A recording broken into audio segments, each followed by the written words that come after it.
So on June 18th, Karen Read was finally, after a multi-year saga, acquitted of a murder in Canton, Massachusetts. Is that right? Aiden? Canton, Massachusetts is correct.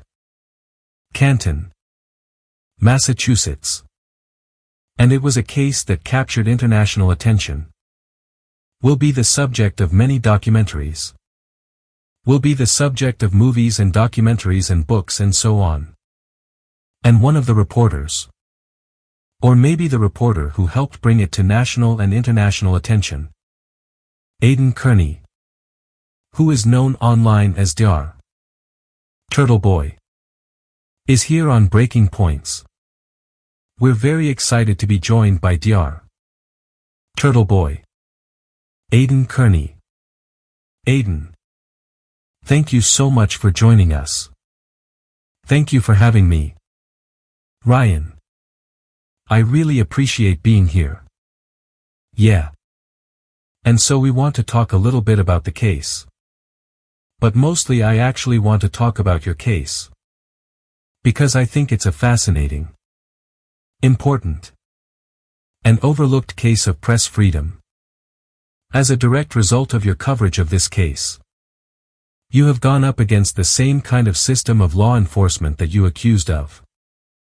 You know, corruptly mishandling at best the case of Karen Read. And they have retaliated against you in an extraordinary way. You've already been behind bars as a result of it. And you continue to face down charges. But for people who don't know the case, let me try to give them a quick thumbnail sketch. And you can tell people, you know, the important parts that I'm missing. Essentially, Karen Read was dating a police officer named John O'Keefe in Canton, Massachusetts. They go out to a bar drinking with a whole bunch of other cops. There's one cop there who she's got some kind of a flirty text relationship with. She and John drive to an after-party at one of the cops' houses who was at the bar with them. She doesn't go into the house. He says he's going to go in. She tells him, "Go in. Tell me if it's cool or not." He goes in. Well, this is the debate. She waits about 10 minutes. And she leaves. He is then found the next morning on the front lawn of the cop's house. The cops charge her with hitting him, knocking him to the ground. And then he dies of hypothermia overnight. They never go into the officer's house. Well, he didn't die of hypothermia. But, right. So, what am I? Is there any important piece I'm missing there? Because I don't want to spend too much time on the case itself. But tell us, what attracted your attention to it? So, what attracted my attention to it initially? You know, it makes headlines when a police officer is killed. And that's the kind of story that I write about.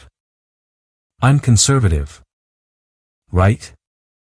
So, during the whole summer of 2020, I took the back the blue position, if you will. And that's kind of my bread and butter. When police officers are killed in the line of duty around here in Massachusetts, it's always the same theme. The profile of a cop killer is always the same. It's somebody who has a long and documented history of violence and arrests. You could have seen it coming a mile away. And they never should have been out roaming the streets in the first place. But when I saw a police officer was killed, I looked into it. And I see it's the girlfriend who did it. And I'm like, well, does she have a history of violence? Let's look into her. And I looked into her.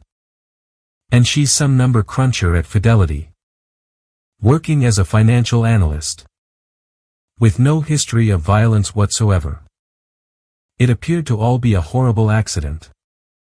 I didn't look into it much at first. There was a blizzard that night. And it sounded like there was a foot of snow and she accidentally backed into him without realizing it after dropping him off. And wow! What a horrible, horrible way to die. Like a tragedy for everyone. So I really had little interest in the story because it just sounded like a horrible, sad tragedy that I wasn't that into. I honestly forgot the name Karen Read. She was indicted. And I didn't even pay attention to it because the original arrest gets a lot of attention. But not the indictment. I didn't even know what an indictment was until I was indicted. It's just moving your case to a more important courtroom where you can face more years in jail. Essentially. So, I forgot about it. Then in April of 2023, I saw a couple headlines about a Google search at 2:27 a.m. Someone inside the house where John O'Keefe was found on the lawn had Googled, "How long to die in cold," at 2:27 a.m. And that this was suspicious. I hadn't really taken in the full implication of what that meant. I put it on my to-do list of things to look into. I was busy that week. And then 5 days later, on April 17th, I get a message from a Duxbury police officer. A retired Duxbury cop by the name of Brian Johnson. Who generally has the same position with me on policing, Back the Blue, etc. And he tells me, "You need to look into this case. It appears as if this woman is being framed." John used to work with me at Duxbury Police. I actually trained him. Because John used to be a Duxbury police officer. A small town on the South Shore. And he's like, something doesn't add up about this. The homeowner is a Boston cop named Brian Albert who has a notorious record as being a hothead. A boxer. A fighter. And he's not really well liked in the Boston police. So, I think this woman has apparently been framed. That means more to you coming from a police officer who's telling you that this woman appears to have been framed. So, I do a deep dive. Alan Jackson had filed a 94-page affidavit a couple days prior that explained all of this stuff.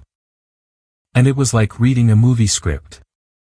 Like, this can't be real. This is crazy. This doesn't happen in real life. Something so brazen. And I'm a receipts guy. I like evidence. I don't just take people at their word for it. And Alan Jackson had Cellbrite reports from Jennifer McCabe's cell phone. From John O'Keefe's cell phone. Showing that he was going up and down 3 flights of stairs. Karen Read doesn't have a flight of stairs in her Lexus. As nice as it is. Everything came back with data and evidence. And when it finally hits you what happened here, you're like, holy cow. This is the story of the century.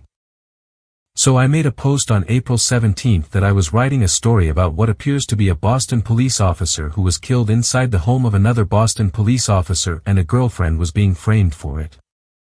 A lot of people were commenting.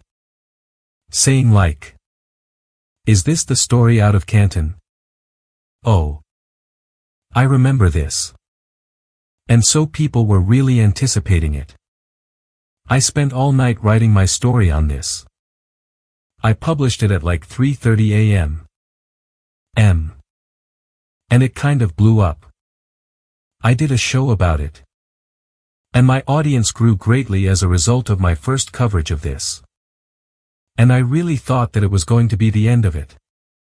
I'm like, well, they have to drop the charges now. Right? Like, it's quite obvious this woman didn't do this and that somebody else did. Because silly me. I was operating under the impression that our institutions actually wanted justice for people like John O'Keefe and were actually interested in finding who actually killed him. I thought that anyone with a brain looking at this knows that she didn't do this. And these people over here are quite clearly suspicious. And at the very least, they should be looked into. But when they didn't. When they released a press release a couple days after my first story and they kind of put their pedal to the metal and they're like, no. We're doubling down. We're going harder at her now. That's when I realized that. Oh wow. This is much worse than I thought. It's the DA's office itself that is participating. That is okay with this. And our institutions are okay with this. And so that's when. You know. The harder they pushed. The harder I pushed back. And what kind of got me into hot water was. You know. I wear 3 hats. I'm a journalist. I'm a satirist. And I'm an activist. When I'm a journalist, it's when I'm writing the stories and researching. When I'm a satirist, it's when I'm on my show cracking jokes and being a little bit outrageous. When I'm an activist, it's when I'm showing up and protesting and urging people to write letters and emails and become involved. So I put on my activist hat. I saw Jennifer McCabe at a John O'Keefe hearing on May 24th. About a month after I started writing about it. The woman who Googled "How Long to Die in Cold" at 2:27 was there with her husband. And she's wearing a "Justice for JJ" button. And that just really offended me. Because she Googled "How long to die in cold" in order to decide how long it would take for John to die in the cold. And then she shows up wearing that button. So I just. You know. I have a phone. I go outside. And I start interviewing her. I'm like. Why are you wearing a "Justice for JJ" button when you helped cover up his murder? Are you at all remorseful of that? Why did you delete all these phone calls? It's this thing called journalism that people used to do. You just go up to people and you ask them questions. And at the end, they walked away. And that's when my wild side came out. I'm like, oh. These people are cop killers. Ladies and gentlemen. And they killed a Boston police officer and they're getting away with it. And blah blah blah. So. She went and tried to get a harassment prevention order on me after that. And the judge told her.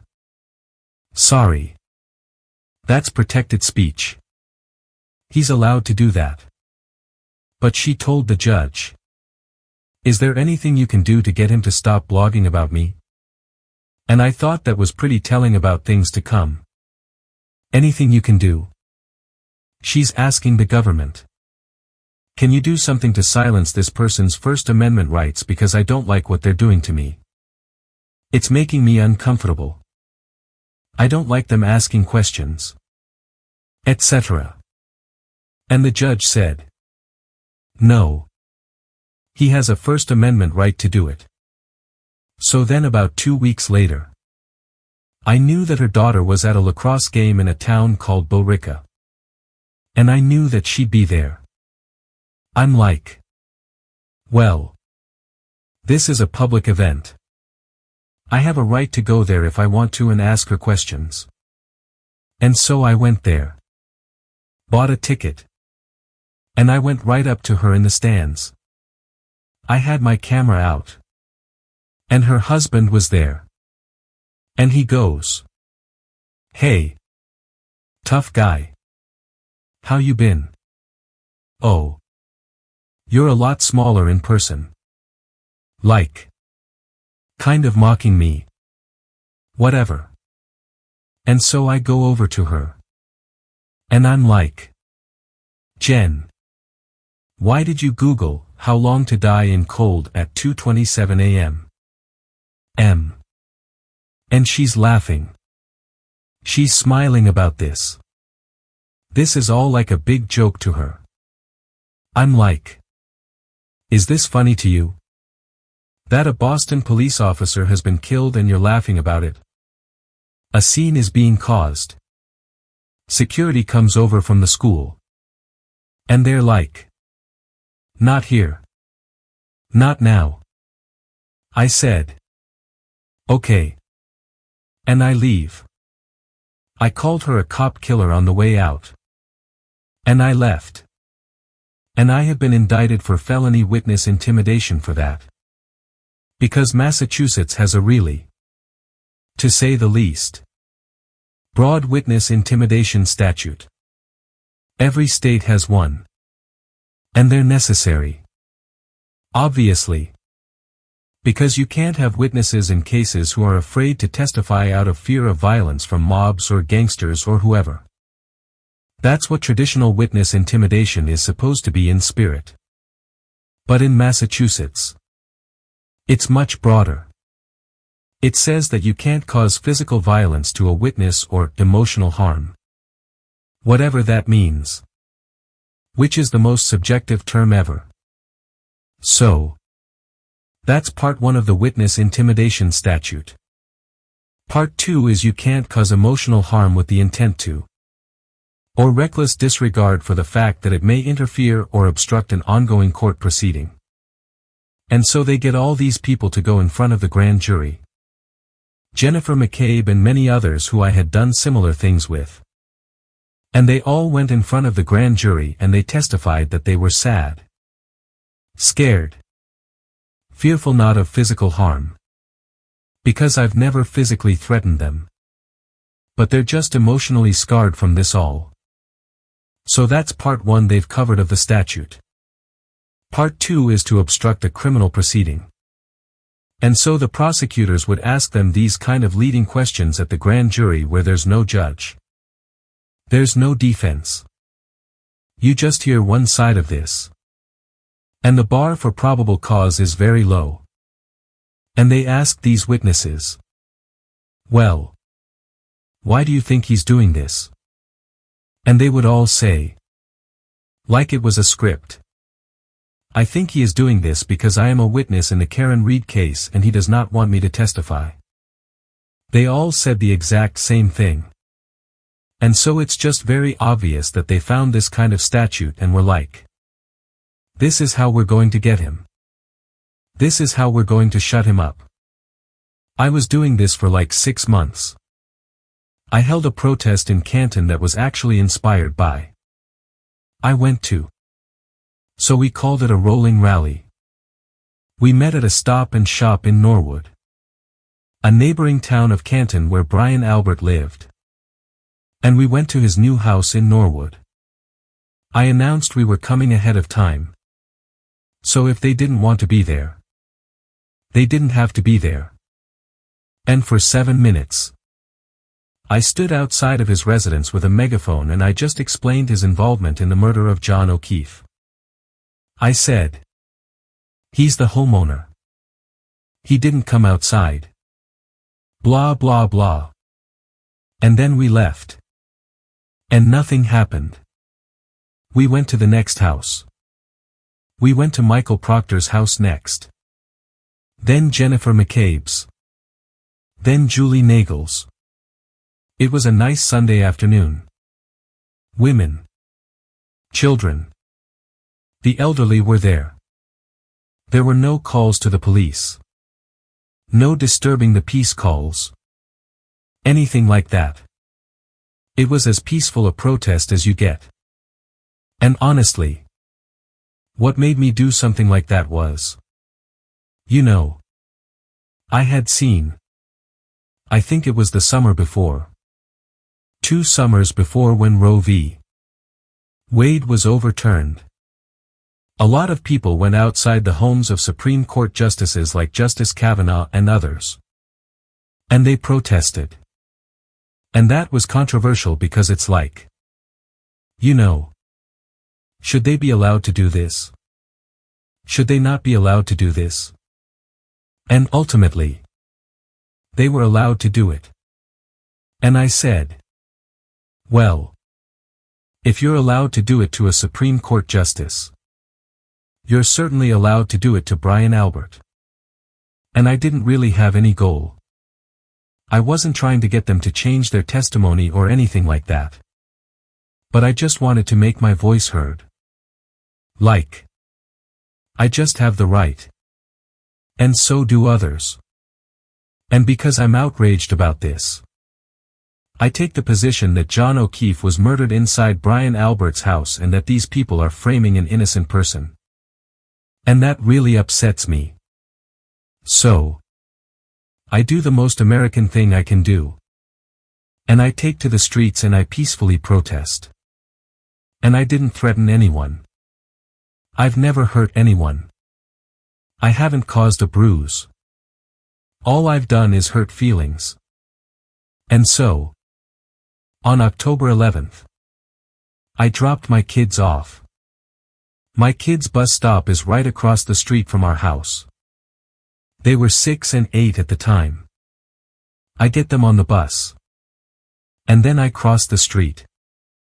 And their bus stops at the next house a couple houses away. So they could definitely see this happening.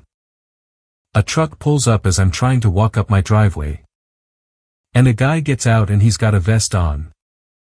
And he's like, "Hey." I'm like, "Can I help you?" And he's like, "Yeah. You're under arrest. We got a bunch of warrants." And he starts putting me in cuffs. And I'm like, what is happening? What is going on right now? And then all of a sudden, 6 other unmarked cars pull up. And one of them pops out and starts reading me my rights. And it's this guy named Brian Tully. And Brian Tully is the head detective lieutenant at the State Police Norfolk County Unit. And so he's like the head honcho of the Karen Reed investigation. He signs all the paperwork, etc. So I've been extremely critical of this guy and accused him of being involved in the cover-up of John O'Keefe's murder. And so the guy that I'm accusing of being involved in the police cover-up of a murder is now at my house arresting me for doing exactly what I did, accusing this guy of being nefarious. Thus proving my point here.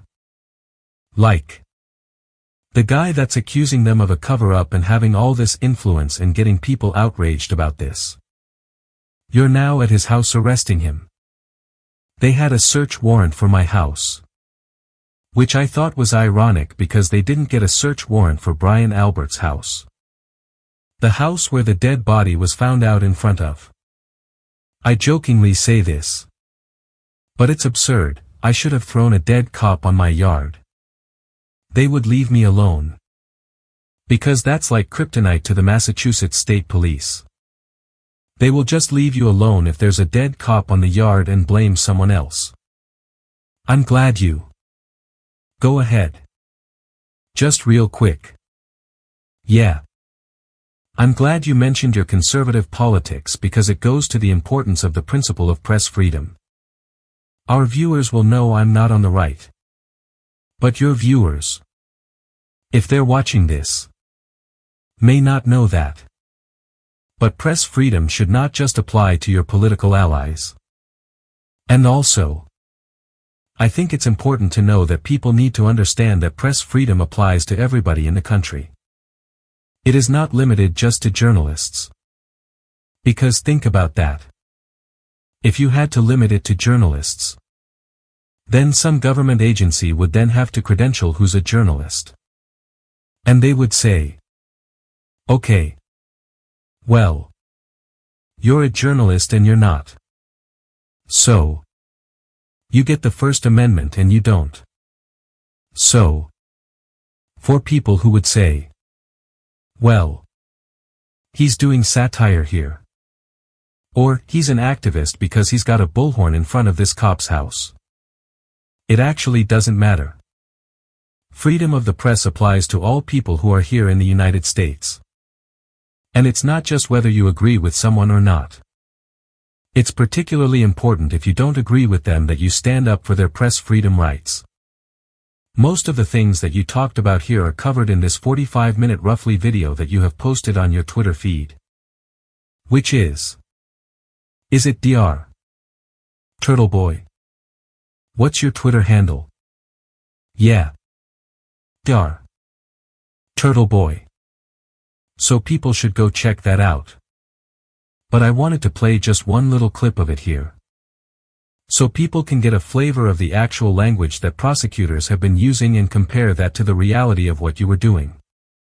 So let's roll this clip here. Video clip plays.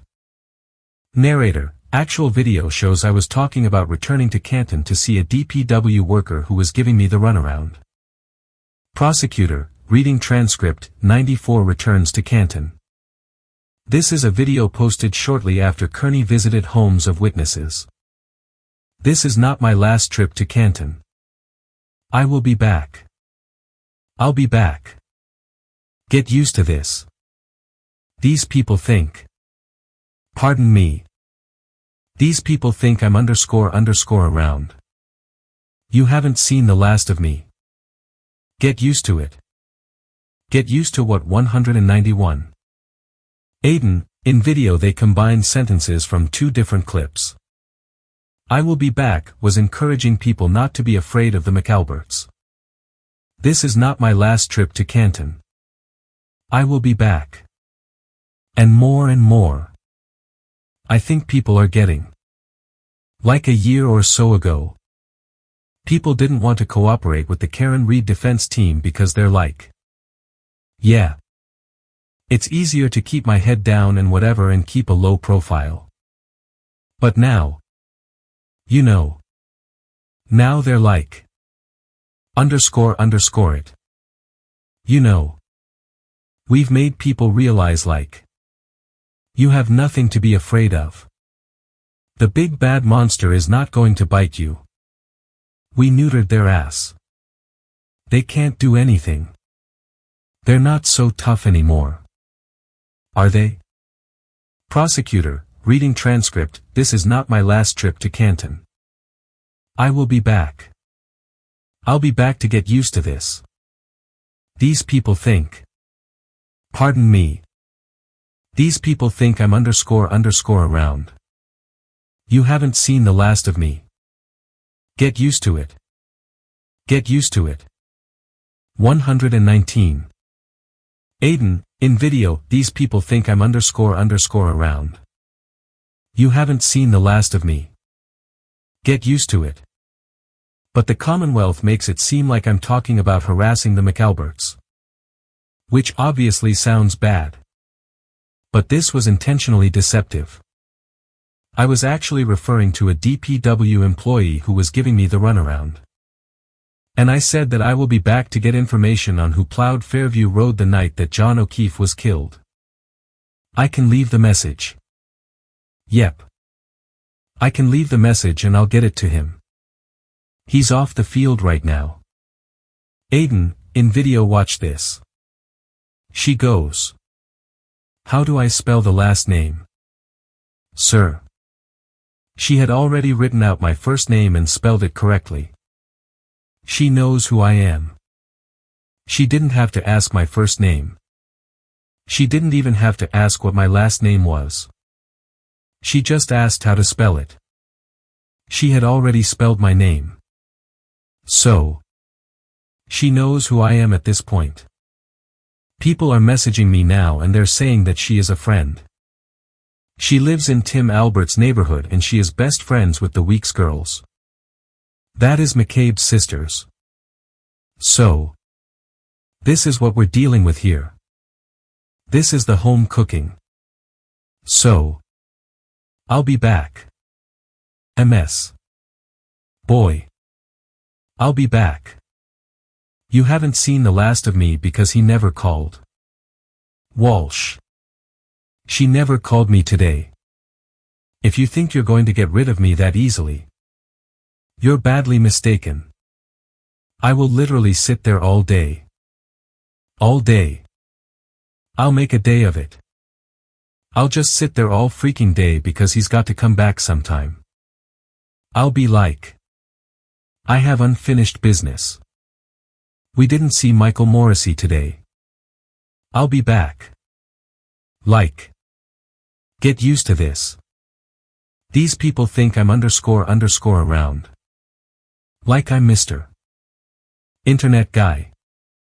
Like I'm going to sit here and I'm going to write blogs all day and it's okay. He's just writing blogs and just ignore it. Whatever. No. No. No. I live an hour away. It's not. I got a Lexus now. It's not a problem. It's got great mileage and a good engine. I'll be there in an hour. No problem. Like. Get used to it. End of video clip. So. Bring us up to speed on where these various cases are. We just played this clip of this clerk who kind of blew you off. And you said on your live stream, I'll be back. Because you need these documents. Which is the essence of journalism. Like. If journalism was asking for a document and being blown off and then moving on, none of us would ever get to the bottom of anything. So you ask for the document. You're told. Forget it. You're like. I'll be back for this document. That's the essence of investigative journalism. Everything else that you were describing, asking people questions. Having a hunch like you believed X about this person. You're asking them about that. This is the basics of journalism. So I know that you were recently acquitted of one set of charges. Talk about those. But then also. How did you wind up? I understand you did what? 60 days. It is 60 days. That's right. Behind bars for your reporting on this case. So what was that for? And talk about the charges that you're still facing. So. I've had 6 of them. We had a motion to dismiss in March. And 6 of them ended up getting dismissed too against the 2 cops. Buchanan and Proctor. They were both dismissed just because it's absolutely absurd that police officers have the audacity. Who have guns and badges and all the power in the world. To say that they're intimidated by a journalist. I mean. It looks ridiculous. So. I had 2 of those taken away. There were 3 conspiracy charges that were taken away because I had reported that Jennifer McCabe was at the Proctor's house. I posted a picture of her car parked outside there when the district attorney had said that she didn't know the Proctor family. The way I was able to prove it was her car. I asked my followers. Can somebody run a license plate for me? I wanted to make sure it was her car. It looked like her car. I was pretty sure it was her car. But being a journalist and all, I wanted to double-check. I don't want to defame anyone. Somebody volunteered to run a license plate for me. They did. And it came back, McCabe. And I said, okay. Thank you. I wrote a story about it. And they called that conspiracy to commit witness intimidation. Both the person who ran the license plate and I were charged with conspiracy to commit witness intimidation, 3 charges of it. Which each carry 10 years in jail. So luckily. Those 3 were dismissed because they were just outrageous. But I still have 6 more felony witness intimidation charges. Which are 10 years each. And 4 picketing charges. I have since picked up 2 more charges of witness intimidation. I was outside Chris Albert's pizza shop. And I didn't know that I was being audio recorded. I had about 5 sangrias that night. And there's a camera in the window that was obviously picking up what was happening outside. At least the video. You can't intercept audio in Massachusetts because it's a 2-party consent state. So I was with a buddy. And we started doing like an act. It was like a comedy act. And they called it witness intimidation. He wasn't there. And it was literally in front of an empty window. So I picked up 2 more charges for that. And then I also picked up the thing that sent me to jail. On October 11th. I'm arrested for the first time. And they set bail. If you are charged with a new crime while you're out on bail, you can have your bail revoked and go to jail without ever being convicted of a crime. And so it's very scary. You're just constantly on thin ice. I was seeing some woman. Not even seeing her. Like I was just in a sexual relationship with some woman who was a Free Karen Reed supporter who had just kind of fangirled me. And I went along with it. Long story short. She turned out to be a psychopath. She pretended to be pregnant. Pretended to have a couple of abortions a couple of times just to kind of mess with me. And I finally, after I realized there was no baby, I ended things with her. We have since gotten her phone extraction. And I've seen that on December 9th. She immediately got. She was so upset about this breakup or whatever that she contacted enemies. People who are dedicated to just destroying me. Who got her in touch with Brian Tully from the state police and the special prosecutor, Ken Mello. And within days, she was speaking with them. Unbeknownst to me, Brian Tully and her, according to her phone data, kind of conspired. He sent her a fake grand jury summons on December 22nd. We now know that there was no grand jury being held in regard to this. And he told her to send me the grand jury summons and say, "We need to talk about this." And she did. On December 22nd. She sends it to me. And I'm like, how does Brian Tully know who you are? What is happening? And she kind of confessed to me that she was so mad at me and wanted to get back at me. And now it's gone too far and now she has to testify and she doesn't know what to do. I felt bad for her. And even though she betrayed me, I'd like to help her get out of this jam. Against the advice of my attorney, I went to her house on December 23rd because she said she wanted to show me all of her communications with the police and how they were setting me up. I thought this could help me. So, I went to her. But I didn't want to go in her apartment. She's got a common area in her apartment building. So we met there for an hour or two. Unbeknownst to me. Now that we have her phone data and we've seen the police report. She went into the bathroom in the common area and she called them and said, "I have him here." She kept her phone on and attempted to record our conversation. They urged her, "Get him back in your apartment." She had her son call her and say, "Mom, come back." I said, "Sure." The second I walked into her apartment, I was going to jail. I now know that. And then around 2 a.m. I'm like, I have to go home. It's Christmas Eve morning. And she's like, "You can't leave me." She then took an abortion pill in front of me and she's like, "Now you can't leave. I'm going to be in pain."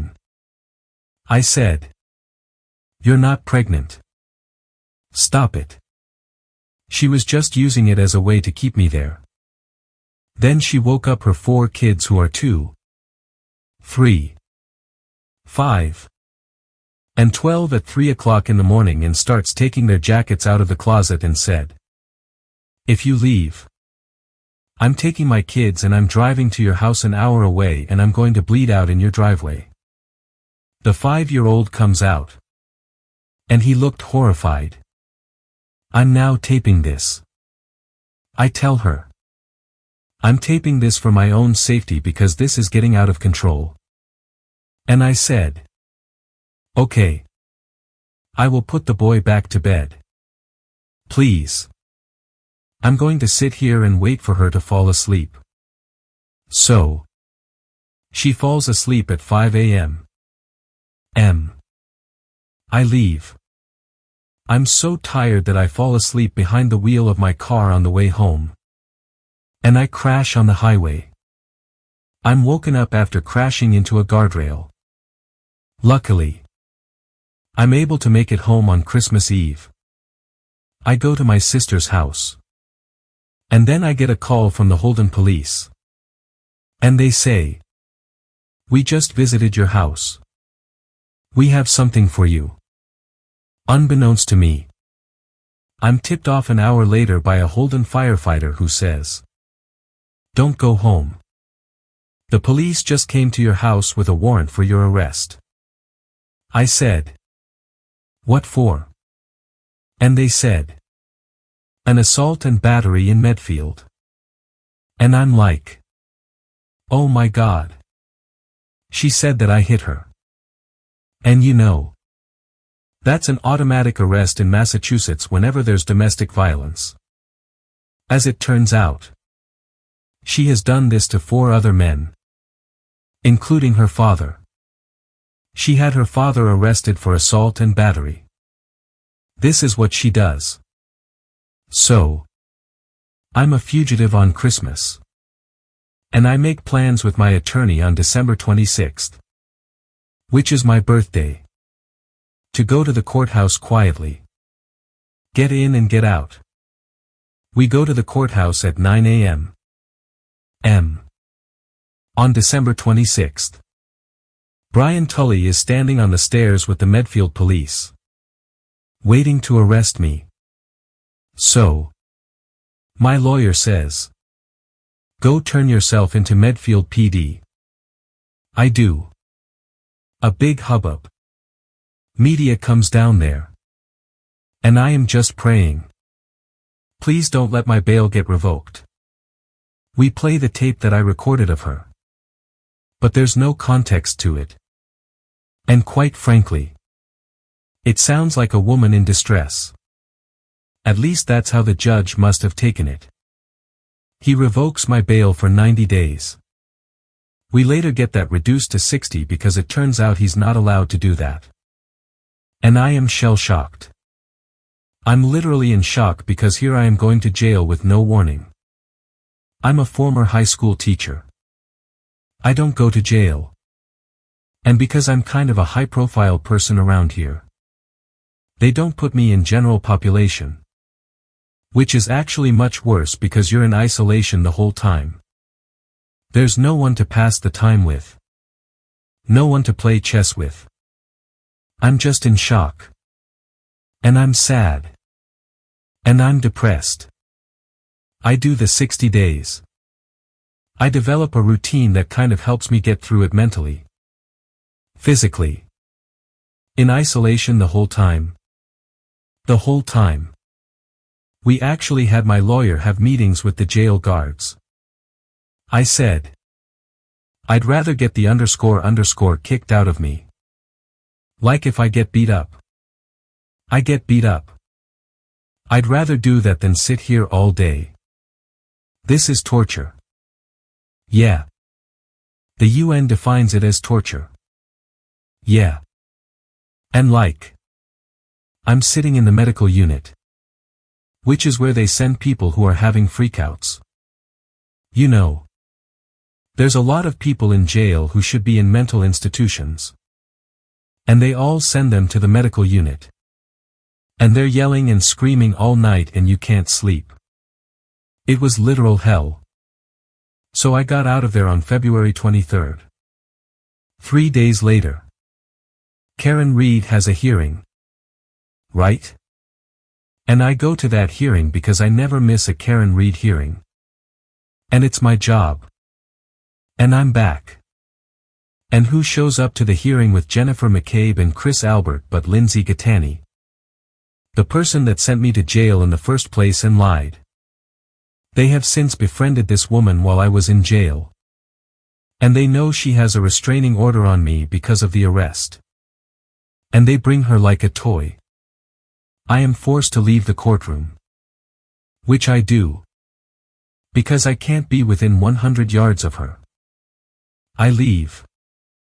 I stand across the street where a police officer told me to go. And 10 minutes later, the hearing's over and everybody leaves.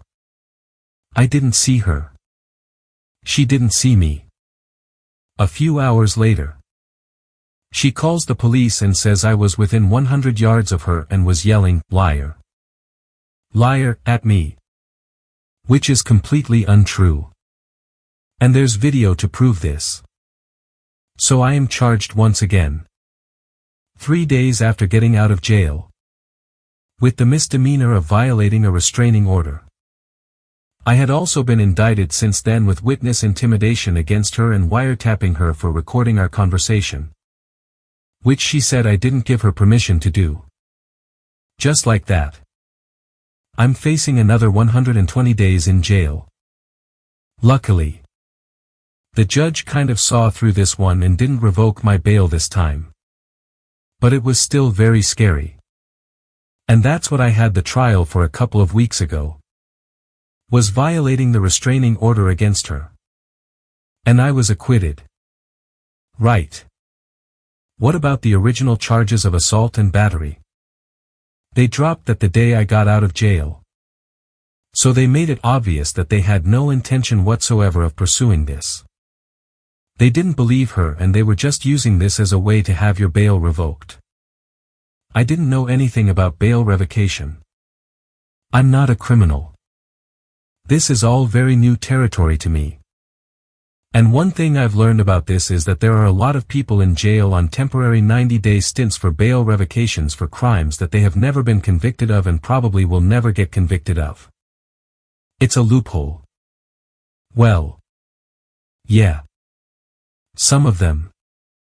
While they're in jail for 90 days. To get out earlier. Will plea out to whatever misdemeanor. And that's how they get their stats. Their convictions. They just throw you in jail for something you haven't been convicted of.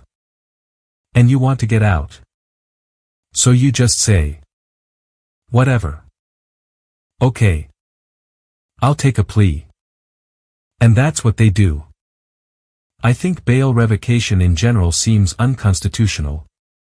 To put people in jail for crimes that they have never been convicted of.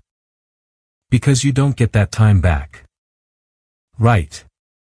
So. You went into this as a conservative.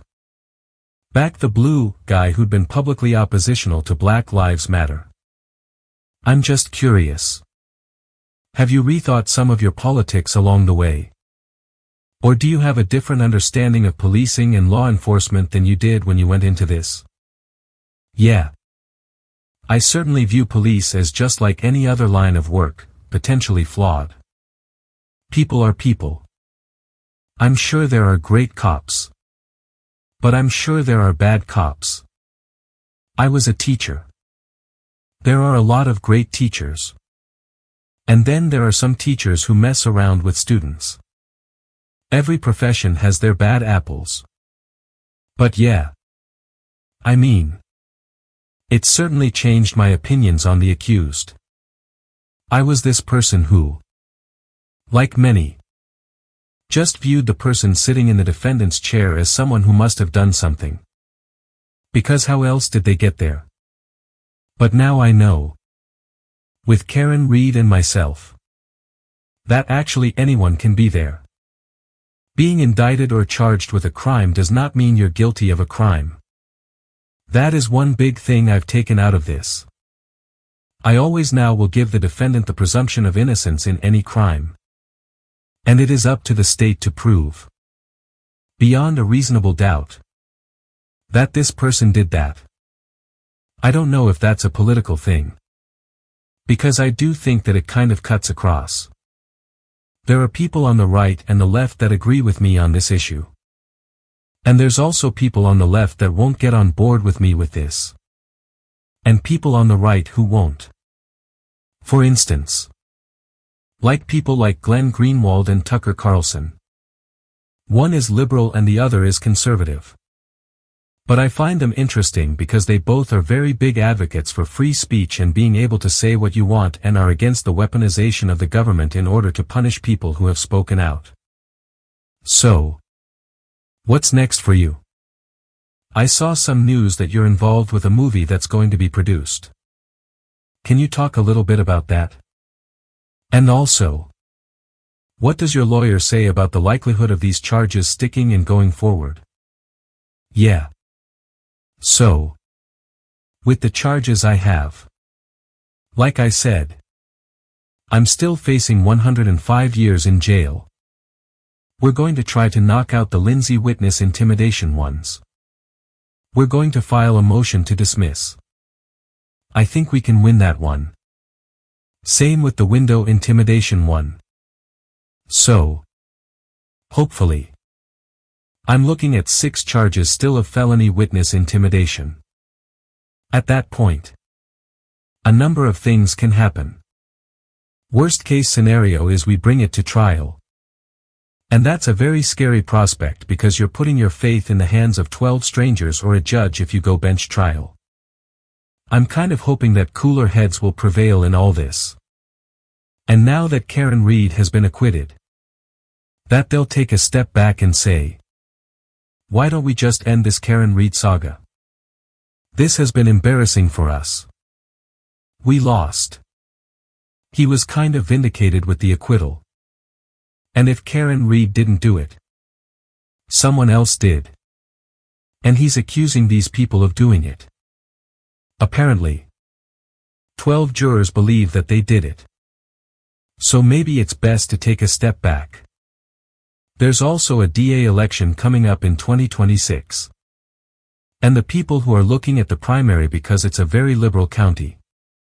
A Republican can't win that seat. One of the women running against him now is taking the kind of pro-free speech position. So maybe there will be political change that will save me. Who knows? But as far as the movie goes, yeah. I signed a deal with Compelling Pictures, a production company out of Los Angeles. Last year. They have the rights to my book, my movie, and the documentary, which we've been working on for several months now. We got a lot of great footage during the week of Karen Read's acquittal. And that should be coming out in 4 to 6 months. I don't know what streaming platform it will be on. Yeah. The documentary. There's a competitor documentary that's kind of coming out with a company called Sandpaper Films. A British company. And they have a deal with Netflix. But I won't be in that documentary. I refuse to participate. They have kind of taken a "Turtle Boy is the villain" approach to their documentary. At least that's what I understand. So it's not going to be a very popular documentary because there's no market for Karen Read is guilty. The vast majority of the public believes Karen Read is innocent. I think that because they're a British company. They don't really understand the vibe over here in Massachusetts. That actually the woman accused of murder is the protagonist in the story. And Turtle Boy is kind of the person jumping in and helping her. So I don't think that's going to go well for them. But we're using our documentary to kind of build up the Hollywood movie. That's what they're big into. He's talking to directors, screenwriters, actors. Everybody's in the process of that. And he hopes to have the doc out in 4 to 6 months and the movie within 18 months. Last question for you. Where's Dar? Turtle Boy come from? Where's that nickname? Well, I've been kicked off of Twitter so many times that I ran out of handles. And I was honestly inspired to do it by Jill Biden. My old slogan used to be, well, if Jill Biden's a doctor, then so am I. And so that's how it started. And I have since transformed that into, if Judd Weskler is a doctor. Judd Weskler was the crash reconstructionist for the Commonwealth. Then so am I. But I kind of dig it. Like, it's cool being called doctor. I get why people like being called doctor. It makes you feel important. And I'm not actually a doctor.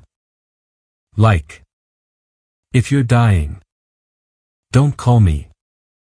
But I like the sound of it. So I just stuck with it. Well. Doctor. Thank you for joining us. I really appreciate this. And will continue to follow this story. 2. Well. Thanks for having me. Ryan. I really appreciate it. Aidan Kearney's journey is a powerful reminder of how quickly the roles of reporter and subject can reverse when powerful institutions are challenged. What began as coverage of a local tragedy transformed into a national saga. Not just about one woman's innocence, but about the very systems we trust to deliver justice.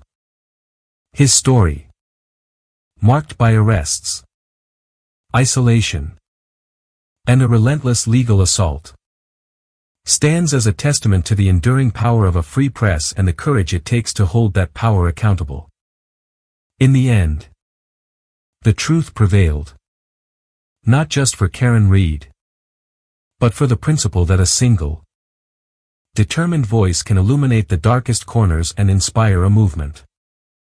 It's a story of resilience, vindication, and the unwavering belief that justice, however delayed, is worth fighting for.